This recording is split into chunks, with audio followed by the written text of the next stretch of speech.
So what if he's seeing someone else? Or if we broke up 6 months ago? Or the psychic said it's not going to happen? These are the type of questions I get every single day.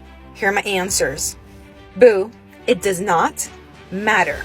Nothing matters except what you want. Why are you making anyone else the authority on you?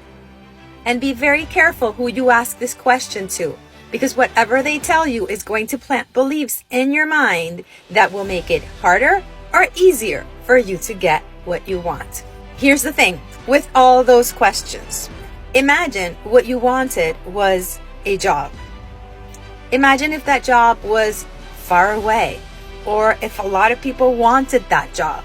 Does that mean you're not going to get it? Absolutely not.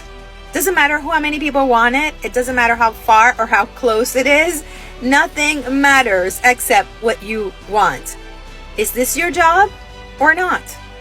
Is this your partner or not? You're the only one that gets to choose.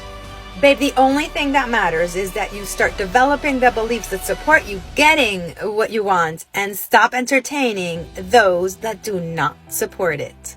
You can absolutely learn to shift this.